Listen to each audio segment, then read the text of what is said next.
UPPL, AGP आरो AIUDF मोनथाम हानजाजों ज' जानानै दिनैनि गुबै टपिकआनो जाहैबाय जोंहा UPPL नि राजु नार्जारिया BPF आव जगदान जामारबाय नामा? बेजोंनो लोगोसे जोंहा राजु नार्जारि सारा मा बाथ्रा फोरमायदों जों रायजो राजाफोरनि फारसे। नोंथांमोना बे भिडिअनि गेजेरजों गासैखौ फुल आपडेट नुनो मोनगोन। रायजोफोर नोंथांमोना नायलांबानो जाबाय दिनै राजु नार्जारि सारा BPF आव जगदान जामारबाय नामा? बेजोंनो लोगोसे रायजो राजाफोरनि फारसे मा बाथ्रा बुंखो बे भिडिअ क्लिपखौ आङो स्क्रिनाव होग्रोबाय। नोंथांमोना नायग्रोदो। जोंनि बड'लेण्डनि थाखाय जोबोद मोनसे जारिमिनारि दिन, जोबोद रंजानायनि दिन, जोबोद मोनसे खुसिनि दिन जे जोङो जारिमिनाव माब्लाबाबो साथाम मेम्बार अफ पार्लियामेन्ट जोंनि बड'लेण्ड ओनसोलनिफ्राय मोनबोफेराखैमोन। गिबि खेबनि थाखाय बड'लेण्ड ओनसोलाव जोङो साथाम मेम्बार अफ पार्लियामेन्ट मोननो हादों। सानै मेम्बार अफ पार्लियामेन्ट राज्यसभा, सासे मेम्बार अफ पार्लियामेन्ट लकसभा। जोङो मैया UPPL हानजानि मानगोनां आफादगिरि आरो आगुनि जोंनि बिटिआरनि CM प्रमद बर' बिथांनि नमिनेशनखौहाय मोनथाम हानजाजों ज' जानानै UPPL, AGP आरो AIUDF मोनथाम हानजाजों ज' जानानै जोङो नमिनेशनखौ होदोंमोन मैया। दिनै स्क्रुटिनि दिन दङमोन। स्क्रुटिनि दिनै जाखांग्रोमोनानो जोंनो जे जायफोर प्रिसाइडिं अफिसार दङमोन बे प्रिसाइडिं अफिसारा खोन्थादों जे जोंहा रावबो कन्टेस्ट गैया। कन्टेस्ट गैयैनि थाखाय जोंनि प्रमद बर' बिथाङा आनकन्टेस्ट भाबै दिनै देरहानानै राज्य सभानि सासे MP जानो हाबाय होननानै बिथाङा फोरमायहरदों। गतिके जोङो दिनै जोबोद रंजादों, जोबोद जोङो खुसि जादों आरो जोङो बे सानखौ मोनसे सनानि हांखोजों लिरनानै थासिगोन बड'लेण्डनि जारिमिनाव होननानै जों सानदों। दा साथाम मेम्बार अफ पार्लियामेन्टआ जोंनि पार्लियामेन्टआव थांनानै गिबि एजेन्डायानो जागोन जों 125थि संबिजिरनि सोदांनाय। 125थि संबिजिरनि सोदांनायाव मा दङ? बेयावहाय मोननै संबिजिरनि आर्टिकेलखौ सोदांनांगौ दङ। गिबि आर्टिकेलानो जाबाय 280। भारत संबिजिरनि 280 दफानि गेजेरजोंहाय केन्द्रीय सरकार, मिरु सरकार एबा रायजो सरकारनि गेजेराव रां बावजाखौ राननाय जायो, रां रुफाखौ राननाय जायो।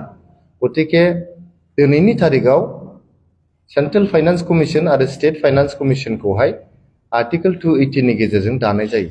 खुनु अट'नमास काउन्सिलनि थाखायहाय आर्टिकेल 280 आवहाय दिनैहाय खुनु स्कपआनो गैया। बेनि गेजेरजों अट'नमास काउन्सिलाव रां फैनायनि खुनु स्कप गैया।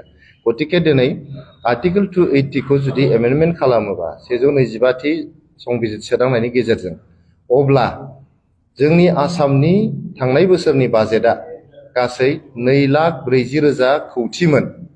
2,40,000 कौटिनि जोंनि सुबुं सानखोआ, जोंनि बड'लेण्डनि सुबुं सानखोआ जिहेतु 12निफ्राय 13 जौखोन्दो, गतिके जोंनि राङाबो 12निफ्राय 13 जौखोन्दो फैयोब्ला फ्राय जोंहा 30,000 कौटिसो रां जों मोनो बड'लेण्डआ। खिन्थु थांनाय बोसोरसिमाव जोङो बेथनजों लोगोसे आरो डेभेलपमेन्टनि राङा गासै 3,500 कौटिसोल' जों मोनदों। जौगानायनि हाबाफारिनि थाखाय SOPD आवहाय जोङो मात्र 1,100 कौटिल' जों मोननो हादों।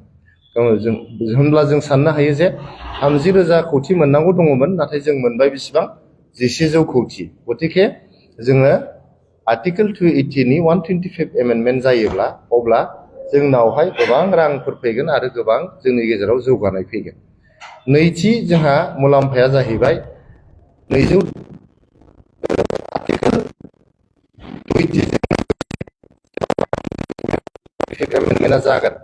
125 एमेन्डमेन्टनि गेजेरजों जोंनि 40था जे बियाब दङ बिटिआर आव दिनै 40थानिफ्राय 60 बियाब जागोन। 60 बिजाब जानाय लोगो लोगो जोंनि बड'लेण्डआव 22था जाथि जनगोष्ठी दङ। बे 22था जाथि जनगोष्ठीफ्रा बयबो जोंनि बिटिआरनि एसेम्ब्लियाव बाहागो लानो हागोन। बिटिआरनि जे बिसायख'थि बेयाव बाहागो लानो हागोन आरो बयबो समान मोनथाय मोनगोन होननानै आङो फोथायो। गतिके साथामबो मेम्बार अफ पार्लियामेन्टआ थांनानै 125 एमेन्डमेन्टखौ पार्लियामेन्टआव पास खालामहोनायानो जोंनि गिबि थांखि।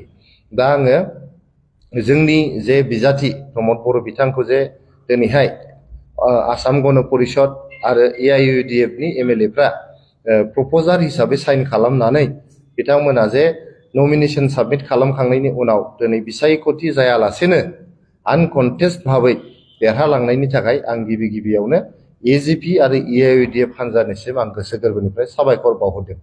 लोगोसेयैनो जोंनि कंग्रेस पार्टी आरो बिजेपि पार्टी मोन्नैबो हान्जाखौहाय बिथांमोना केन्डिडेट फसंथेयैनि थाखाय कन्टेस्ट खालामैनि थाखाय जोंखौ खुनु अपोज खालामालासेनो देरहाहोनो खाबु होनायनि थाखाय कंग्रेस हान्जा आरो बिजेपि हान्जा मोन्नैबो हान्जाखौनो आङो गोसो गोरबोनिफ्राय साबायखर बावहरदों। लोगोसे आं साबायखर बावबावनो लुबैदों जोंनि बड'लेण्डनिनो हान्जा बड'लेण्ड पिपल्स फ्रन्ट बिथांमोनाबो बिजाथि फसङालासे जोंनि इउपिपिएलनि हान्जाखौ जे देरहाहोदों बेनि थाखाय आङो बिपिएफ हान्जानि गाहाय हाग्रामा महिलारि बिथांनिसिमबो आङो गोसो गोरबोनिफ्राय साबायखर बावहरदों। केबिनेट मिनिस्टार मोननाय मोनैनि प्रसेसा सम थागोन। दा जिहेतु बिसायख'थिनि बोथोर बिसायख'थि जोबखांनायनि उनावसो बेफोरखौ सावरायनाय जागोन। गतिके जोंनि प्रमद बर' सेन्ट्रेल माने मिनिस्टार मोनगोन ना मोना हान्जायाव जोंनि बड'लेण्ड ओनसोलनिफ्राय दिनैसिम सासेबो बेबायदि सेन्ट्रेल मिनिस्टार मोनफेराखै। गतिके बोरैबाफोर जुदि सासे सेन्ट्रेल मिनिस्टार मोनोबा जों वार्कारफोर हिसाबै हान्जानि वार्कार आरो बड'लेण्ड ओनसोलनि सासे रायजो नोगोरारि जानानै आङो जोबोद गोजोननाय मोनगोन। फैबाय थानाय बिधान सभा बिसायख'थियावहाय जोङो माने इन्डिया एनडिए बेबायदि जेबो सानथ'वाखै जोंहा 15टा समस्ति दङ बिटिआरआवहाय 15टा समस्तियावनो जोंनि मावथिफ्रा गोख्रोङै हाबा मावबाय थादों। नोंथांमोना नुदों बहाबा दिनै मटर साइकेल रेलि जागासिनो दङ, बहाबा आथिंजों हान्जा सुरनाय जागासिनो दङ, दा कार रेलिबो जाखांबाय आरो जोंनि ओनसोलनि बड'लेण्ड ओनसोलनि माइनरिटि रायजो राजाफोरनि गेजेराव माने गोसो जै खालामनो थाखाय जोंनि लाइमोन गांखंनि दैदेननायावहाय माने सल' बिटिसि पालटाय सासा सासिर बारि जाय होननाय अभियानबो नोंथांमोना नुनो मोनदों। दा जोङो बिसायख'थिनि सिगां गोबां खस्थ' खालामनानै खामानि मावगासिनो दङ। दा 15टा बिजाबावबो जोंहा गासैबो केन्डिडेटआ अलमस्ट जोंहा फाइनाल आरो रेडि जानानै दङ आरो जोङो बिटिआरनि बायजोआवबो प्राय 12टासो समस्तियावहाय जोङो प्रिपेरेसन खालामबाय थादों। मोनबा 6टा समस्तियावथ' जोंहा केन्डिडेटफ्रानो जोंहा अलमस्ट फाइनाल स्टेजाव सहैनानै दङ। गतिके जोङो राजखान्थि हान्जा हिसाबै जिहेतु बिसायख'थिखौ गेलेखागोन। दा जों गेलेनाय समाव जोंखौ इन्डियाया मदद होफैयो ना एनडिएआ मदद होफैयो बे बिथांमोननिसो बाथ्रा जागोन।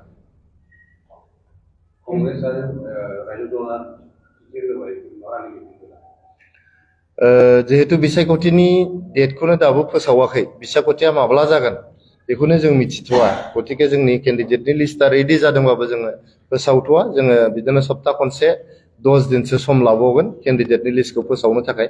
नाथाय जोंनि केन्डिडेटनि लिस्टआ अलरेडि रेडि जानानै दं।